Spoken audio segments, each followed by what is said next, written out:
सम्माननीय प्रधानमन्त्रीज्यू, गहिरो सम्मानका साथ हामी जेनजी युनाइटेड मुभमेन्ट तर्फ यो विनम्र अपील पेश गर्दछौं। यो सरकार केवल नेताहरूको होइन, यो जनता स्वयंको सरकार हो जुन शहीदहरूको बलिदानबाट जन्मिएको हो। हामी विश्वास गर्छौं कि यो सरकार हाम्रो पुस्ताको अर्थात् जेनजी पुस्ताको पनि अभिभावक हो, जसले नयाँ पुस्ताको आशा, ऊर्जा र भविष्यको रक्षा गर्नुपर्ने जिम्मेवारी बोकेको छ। त्यसैले हाम्रो विनम्र अनुरोध छ, हामीलाई एक गरिदिनुहोस्। हामी विभाजन होइन, एकता र समर्पण खोज्दैछौं। शहीदहरूको रगत खेर नजाओस्, किनकि त्यो बलिदानको आत्मा आज पनि हामी भित्र जिउँदो छ।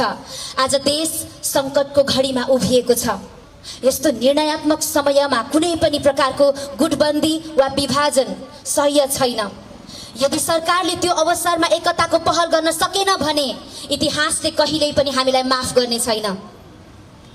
हाम्रो प्रष्ट प्रस्ताव यो छ, सबै 77 जिल्लामा जेनजी सम्मेलन आयोजना गरियोस्, त्यसबाट प्रदेशगत प्रतिनिधिहरू चयन गरियोस् र त्यसपछि काठमाडौँमा केन्द्रीय जेनजी अधिवेशन गरियोस्, जहाँ सबै जेनजी सदस्यहरू भेला भएर भविष्यको बाटो सामूहिक र पारदर्शी रूपमा तय गर्न सकुन्।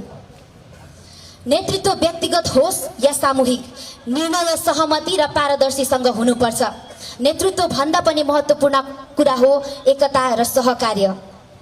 हाम्रो माग न राजनीतिक हो, हाम्रो माग न त राजनीतिक हो न त आर्थिक। यो शुद्ध राष्ट्रिय आह्वान हो। सरकारले हामीलाई एक बनाउन पहल गरोस्। जेनजी एक भएपछि मात्र शहीद परिवारहरूका लागि न्याय, राष्ट्रिय शहीद दिवसको स्थापना र घाइतेहरूको उचित हेरचाह दीर्घकालीन रूपमा सम्भव हुन सक्छ र हुनेछ। त्यसपछि मात्र सुधार, पारदर्शिता र समृद्धिको यात्रा अगाडि बढ्नेछ। हामी आलोचना लिएर आएका होइनौं, आशा लिएर आएका छौं। हाम्रो विभाजन होइन, समर्पणको भावना लिएर आएका हौं। त्यसैले पुनः विनम्र अनुरोध गर्दछौं, सरकारले आजै पहल गरोस्। यदि पहल भएन भने हाम्रो शान्तिपूर्ण आन्दोलन एकता भएसम्म निरन्तर जारी रहनेछ। शहीदहरूको रगत र राष्ट्रको भविष्यको लागि जेनजी युनाइटेड मुभमेन्ट सधैँ एकताबद्ध भएर अघि बढिरहनेछ। आदरपूर्वक जेनजी युनाइटेड मुभमेन्ट नेपाल। धन्यवाद। र हामीले यहाँहरू माझमा हाम्रो कुराहरूलाई स्पष्ट रूपमा अहिले भर्खरै मात्रै राखिसकेका छौं र अब लगभग समय भन्नुपर्दाखेरि पनि 2:31 गइसकेको छ, 2:15 भइसकेको छ।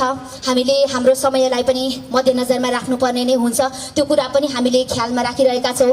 तसर्थ हामीले हिजो